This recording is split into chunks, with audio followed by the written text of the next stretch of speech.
সুন্দর করে একটা গাছের ড্রয়িং করো, যেন দেখলে মনে হয় হ্যাঁ একটা অনেক বড় গাছ, একটা পুরনো দিনের গাছ, এরকম যেন মনে হয়। ঠিক আছে, একদম পুরো পাতা জুড়ে কীভাবে করছি দেখেছো, ঠিক এইভাবে করবে কিন্তু। ঠিক আছে,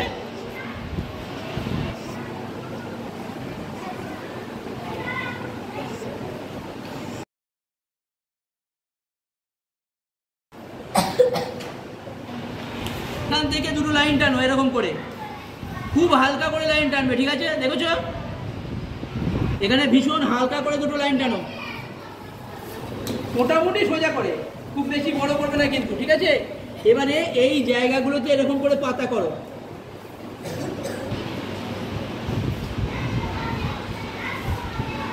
দেখছো কিভাবে করছি আমি?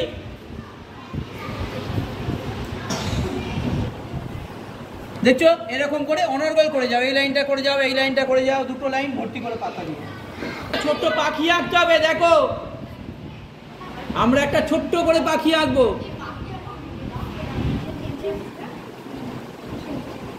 আমরা একটা ছোট্ট করে এরকম পাখি আঁকবো, মাঝখানটা করে। আচ্ছা, এই ছোট্ট করে একটা পাখি আঁকবে।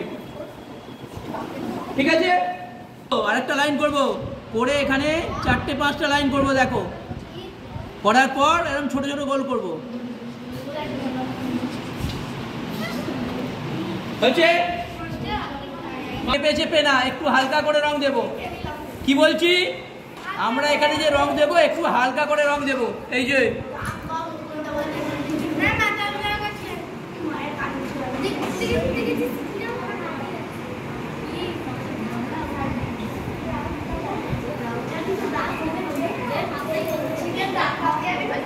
এই রঙের ওপরে একটু ঘন করে, মানে চেপে চেপে একটু সাদা রং দেবে।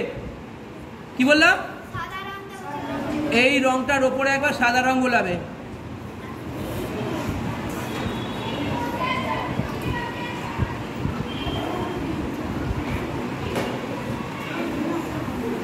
দেখো রঙের ওপরে সাদা রং গোলালে একটা আলাদা টেক্সচার তৈরি হয়। ঠিক আছে, এই টেক্সচারটা এখানে আমরা নেব।